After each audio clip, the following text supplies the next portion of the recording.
और उसी वजह से ये क्वेश्चन पुट अप किया कि भाई आपकी एक अलग पहचान है, अगर भगवान ने चाहा तो हम भी कभी दूसरी सीट पर पहुंच सकते हैं आप लोगों का साथ से ही। आप ऐसे ही मैं जल्दी समझता हूँ। ओके, बहुत अच्छा सवाल है आपका। देखिए, ये जरूर चाहूँगा कि जो दूसरे साथी हैं वो भी प्रोफेशनल लाइफ को भी पूरी तरह से कैरी करें। नमस्कार, स्वागत है आप सबका कंचन टीवी पर। जैसे कि आपको पता है, कंचन टीवी की टीम किसी ना किसी शख्सियत से आपको मिलाती है। शख्सियत भी वो जिनका रुवाब अलग हो, जिनका अंदाज अलग हो। ऐसे ही एक शख्सियत है हमारे जींद के डिप्टी सीएमओ डॉक्टर भोला। वो आज हमारे साथ हैं। उनसे हम चर्चा करने के लिए कोरोना पर चर्चा करने पहुंचे थे, लेकिन मुरीद हैं लोग उनके अंदाज के, उनके स्टाइल के। हम उस पर भी चर्चा करेंगे।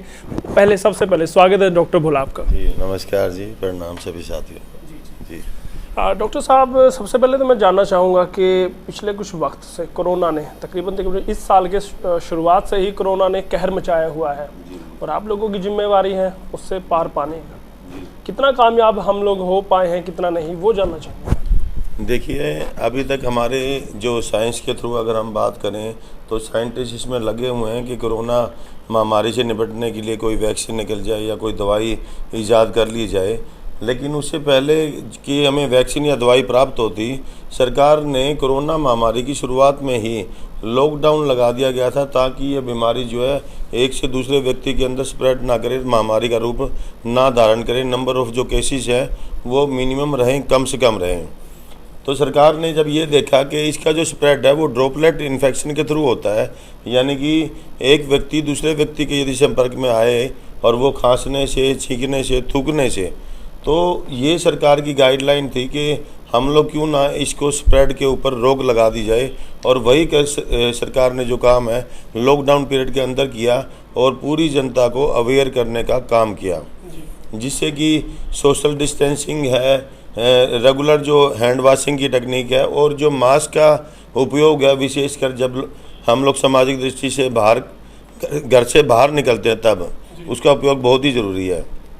अभी तक जो पेशेंट हमारे पास पहुंच रहे हैं, शुरुआती दौर में हम लोग क्या करते थे, जितने भी कोविड के पेशेंट हमारे डिस्ट्रिक्ट जींद में निकलते थे उन सभी को हम लोग जो है वो रेफ़र करते थे, क्योंकि सरकार की तरफ से जो एक्सक्लूसिव कोविड सेंटर्स हैं वो बनाए गए थे, और हमारा जो ज़िला जींद है वो रोहतक के अंदर पड़ता था, इसलिए सभी पेशेंट्स को वहाँ भेज दिया जाता था। साहब, मैं उसी बात पर आना चाहूँगा। सरकार ने अपना काम किया, केंद्र सरकार ने अपना काम किया, हरियाणा सरकार ने अपना काम किया, जींद के स्वास्थ्य विभाग ने क्या क्या काम किया, कितना वो उस पर खरा उतर पाए, वो जानना चाहूँगा। बहुत बढ़िया। देखिए, सरकार की जैसे जैसे हिदायत हमें प्राप्त होती रही, पहले जो पेशेंट हमारे कोविड-19 के पॉजिटिव आने के पश्चात यहाँ से रेफ़र कर दिए जाते थे, उन सभी पेशेंट्स के लिए हमारा सामान्य अस्पताल की पुरानी बिल्डिंग में हम लोगों ने लगभग 60 बेड का जो है एक एक्सक्लूसिव हॉस्पिटल जो कोविड पेशेंट्स के लिए है वो पूरा तैयार किया। हमारे को पूरा बजट सरकार की तरफ से प्राप्त हुआ था, और लगभग 3-4 वेंटिलेटर भी हमें प्राप्त हुए जो पहले नहीं थे। तो वो हमारे लगभग अभी 20 से 25 पेशेंट्स हैं जो रेगुलर फॉलोअप पे रहते हैं, एडमिशन पे हैं, वो ठीक हो जाते हैं, चले जाते हैं, 5, 7 या 10 कुछ और नए एडमिट हो जाते हैं। तो रिकवरी रेट जो हम लोग उनका सिम्टोमेटिक ट्रीटमेंट कर रहे हैं उससे भी बहुत बढ़िया रिजल्ट देखने में मिल रहे हैं। और यदि बहुत ही कोई कॉम्प्लिकेटेड केस हो, ओल्ड एज में हो, 70+ में हो, और एडिशनल कोई बीमारी उनको साथ में हो, जैसे कि कोई पुरानी HIV एड्स का पेशेंट हो, हेपेटाइटिस का पेशेंट हो, किसी को जो है क्रोनिक डिसीज हो, हाइपरटेंशन, शुगर वगैरह, तो जो इस तरह के जो पेशेंट्स हैं और सीनियर सिटीजन्स हों, उन केसेस में एक आध में दिक्कत आती है, वो लोग हम लोग भेजते हैं, वरना आप लगभग सभी केसेस को हम लोग अपने सामान्य अस्पताल जींद पे ही अटेंड किया जा रहा है। जी।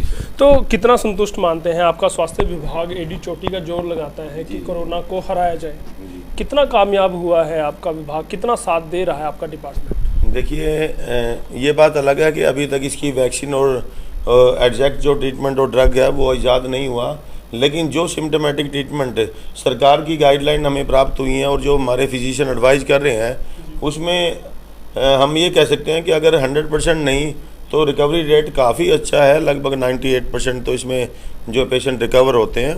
अनटिल अनलेस के 2% पेशेंट हैं, उनमें से भी यदि किसी को कोई क्रोनिक डिसीज़ या सीनियर सिटीजन ना हो या फिर कोई HIV एड्स या कैंसर जैसी भयावह बीमारियां उनकी चपेट में पहले से ही ना हो, तो इसका रिकवरी रेट बहुत अच्छा है। और जैसे जैसे हम लोगों ने सैम्पलिंग भी ज़्यादा बढ़ा दी है, क्योंकि इसके लिए मोबाइल टीम हम लोगों ने गठन किया है और पब्लिक प्लेस पर स्कूल्स के अंदर भी और कॉलेज कैंपस में भी यूनिवर्सिटी तक में हम लोगों ने एक ही दिन में 400 500 सैंपल्स किए हैं। और जो लोग पॉजिटिव निकलते हैं उन लोगों को आइसोलेशन के अंदर रखा जाता है ताकि स्प्रेड ना किया जाए, और साथ ही ट्रीटमेंट शुरू किया जाता है ताकि बाकी लोगों के अंदर ये इन्फेक्शन ना फैले और महामारी से रोका जा सके। जी। जैसे कभी कभी खबरें बाहर निकल कर आती रहती हैं, दबी सी खबरें रहती हैं कि PPE किट का रोना रोया जाता है, कमी है। क्या जींद स्वास्थ्य विभाग में भी इस समस्या से दो चार होना पड़ा है कभी? देखिए, बहुत ही शुरुआती दौर जो था, जिसमें कि ये समझा जाए कि जब कोरोना महामारी की शुरुआत हुई थी या लॉकडाउन सरकार ने शुरू ही किया था, उस दौरान थोड़ा सा PPE किट की समस्या लगभग हफ्ता 10 दिन रही। उसके पश्चात सरकार की तरफ से हमारे को इतनी सप्लाई प्राप्त हुई है, चाहे वो मास्क हो, चाहे वो ग्लव्स हो, चाहे वो PPE किट हो, कि इसमें किसी तरह की कोई समस्या नहीं है। यूज एंड थ्रो वाली PPE किट्स हैं, हमारी मोबाइल टीम है उनको भी प्राप्त हो रही है, एम्बुलेंस में जो कर्मचारी हमारे ट्रांसफ़र करते हैं उनको भी प्राप्त हो रही है।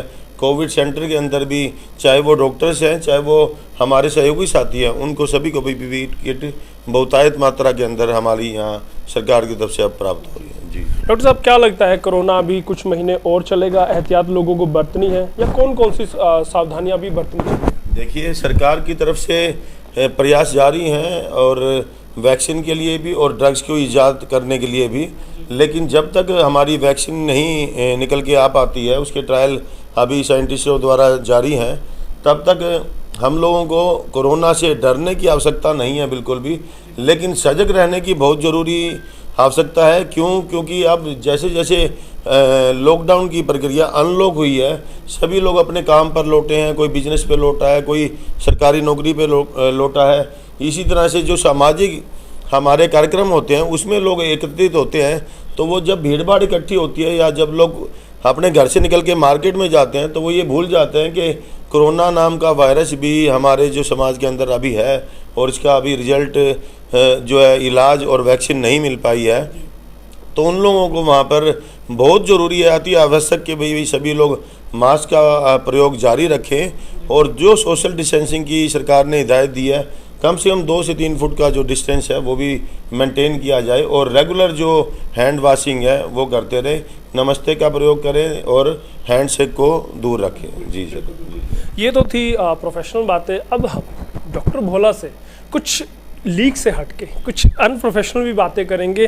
डॉक्टर भोला, आपने कहा कि सामाजिक दूरी बनानी चाहिए, लेकिन डॉक्टर भोला को तो हम लगातार देखते हैं कि वो सामाजिक कार्यक्रमों में जाते रहते हैं, कुआं पूजन से लेके पौधारोपण तक आप लगे रहते हैं।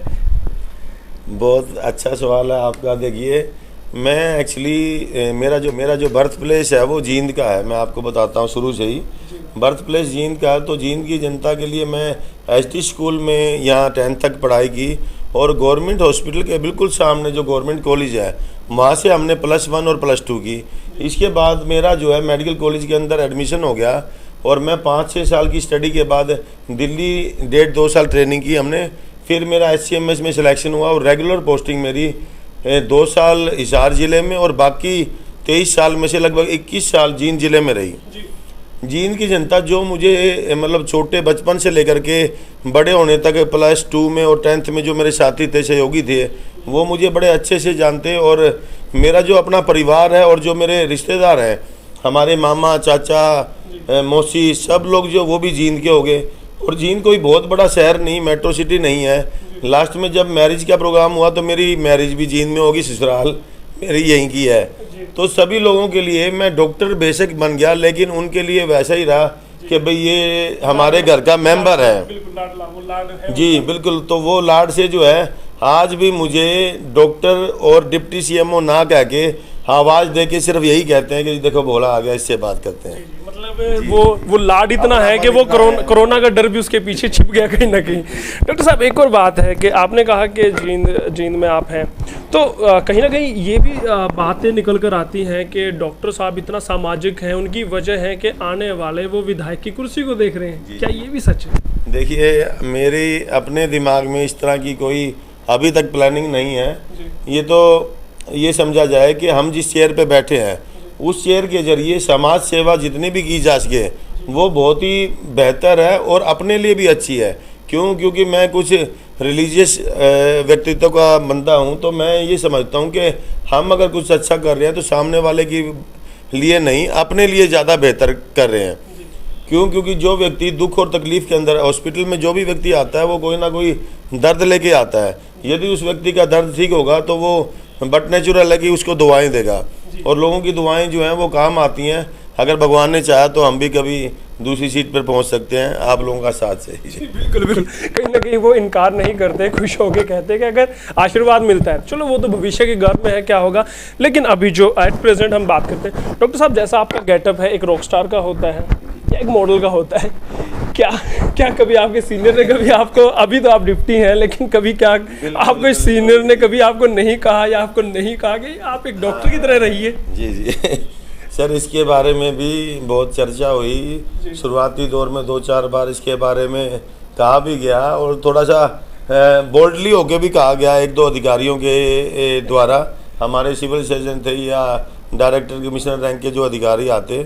लेकिन देखो, अब अगर हम बात करें अपने प्रोफेशन की और अपनी पसंद की, तो ये दोनों चीज़ें मैं मानता हूँ कि हर किसी व्यक्ति की या एक व्यक्तित्व का एक अलग ही रुझान और गेटअप होता है। तो मैं अपने फील्ड के साथ साथ जो है ना, अपनी जो पर्सनल सोच और पसंद है, मैं चाहता हूं कि उसको भी क्यों ना कैरी करूं और एक अलग पहचान बना करके रखूं, जैसा कि आप लोगों ने देखा भी है। और इसी वजह से ये क्वेश्चन पुटअप किया कि भी आपकी एक अलग पहचान है, तो वो बनी रहे। बिल्कुल, डॉक्टर भोला ने बहुत अच्छी बात कही कि प्रोफेशनल और पैशन दोनों को उन्होंने मिक्स कर दिया, और ये दिखता भी है। इसका मतलब ये कतई ना समझिए कि वो अपने प्रोफेशन में कहीं ढील करते हैं, वो उनका पैशन है, वो ऐसा दिखते हैं। रिलीजियस उनकी झलकती है, उनके हाव भाव में, उनके पहनावे में, उनके सब कुछ में।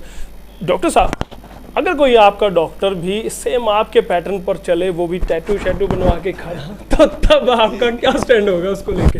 देखिए, पर्सनल लाइफ के ऊपर यदि मेरे से इंस्पायर होके या उसकी अपनी पर्सनल सोच या थिंकिंग पे अगर वो ये पसंद करता है कि भाई मुझे ये लुक पसंद आई और मैं उसको फॉलो करूं, तो मैं तो ये चाहूँगा कि बहुत अच्छा है कि भाई मैं अपने सामने वाले को अगर अपनी लुक में देखूंगा तो बट नेचुरल कि मैं उसको भी एडमायर करूंगा, प्रेज करूंगा। ऐसी कोई प्रेज करेंगे वो आपके ही प्रेमाइसिस में कहीं वो घूमते हुए, पेशेंट को देखते हुए, ऑपरेशन करते हुए, तो तब आप कैसा करेंगे? सर, उसमें कोई दिक्कत नहीं है यदि हम अपने प्रोफेशनल लाइफ को भी अच्छे से कैरी कर रहे हैं। और प्रोफेशनल लाइफ को मैंने अपने तरीके से इस तरह से कैरी किया कि मैंने अपनी पहचान as a deputy civil surgeon ना बना करके सामाजिक दृष्टि से इतनी बनाई है कि मुझे छोटे बच्चे से लेकर के बड़े बुजुर्ग ये कह देते हैं कि देखो जी भोला आ गया है, इसी से बात कर लेते हैं और ये हमारी कुछ ना कुछ समस्या का निजात करेगा। तो गेटअप के साथ साथ ये ज़रूर चाहूँगा कि जो दूसरे साथी हैं वो भी प्रोफेशनल लाइफ को भी पूरी तरह से कैरी करें, तब हमें और भी अच्छा रहेगा, बेहतर। बिल्कुल बिल्कुल, बहुत अच्छी बात कही है। ये बात हम भी अपने दर्शकों को कहना चाहेंगे कि आप जब अपने शौक को पूरा करते हैं तो अपनी जिम्मेवारियों से मत भागिए, जिम्मेवारी निभा के आप शौक भी पूरा कर सकते हैं। ऐसा ही डॉक्टर भोला कहना चाहते हैं। और मैं आप बहुत बहुत धन्यवाद करना चाहूँ डॉक्टर भोला कंचन टीवी से बात करने के लिए। जी, सभी दर्शकों को और आप सभी लोगों को धन्यवाद और शुभकामनाएं कंचन टीवी को मेरी तरफ से। जी धन्यवाद। तो ये थे डॉक्टर भोला, जो बड़े ही बेबाक अंदाज में अपनी बातें रखते हैं, प्रोफेशनल और पैशन मिक्स करके रखते हैं। और हम कहेंगे कि आप कुछ भी कीजिएगा, टॉप लेवल पे जाइएगा डॉक्टर भोला की तरह। उन्होंने पैशन किया, टॉप लेवल पे करते हैं, अपना जिम्मेवारियां निभाते हैं, उनका निर्वहन करते हैं, वो भी अच्छे से करते हैं, शिद्दत से करते हैं। ऐसा ही कीजिएगा तब ज़िंदगी खुशनुमा बनती है और आपके सराउंडिंग में जितने भी लोग हैं आपकी प्रेज़ करते हैं और आपको प्यार करते हैं। ऐसा ही हो रहा है और बहुत अच्छा लगा इस के ऊर्जा से हम भी भर गए हैं और जल्द ही आपको और किसी बड़ी शख्सियत से मिलाएंगे। डॉक्टर भोला के जैसे इंसान बहुत कम मिलते हैं, अच्छा लगता है, ऊर्जा मिलती है। और आप भी प्रेज़ कीजिएगा, आप भी ऐसा बनने की कोशिश कीजिएगा जैसा हम भी उनको फॉलो करते हैं, आप सब भी उनको फॉलो कीजिएगा। बहुत बहुत धन्यवाद करना चाहूँगा इस वीडियो को देखने वाले हर दर्शक का। अगर आप इस वीडियो को फेसबुक पर देख रहे हैं तो हमारे चैनल को कंचन टीवी न्यूज़ चैनल को लाइक ज़रूर कीजिए, और अगर आप देख रहे हैं यूट्यूब पर तो सब्सक्राइब कीजिएगा, लाइक कमेंट शेयर करना जरूर भूलिएगा मत। बहुत बहुत धन्यवाद। कैमरामैन अरुण अरोड़ा के साथ मैं यशपाल कंचन।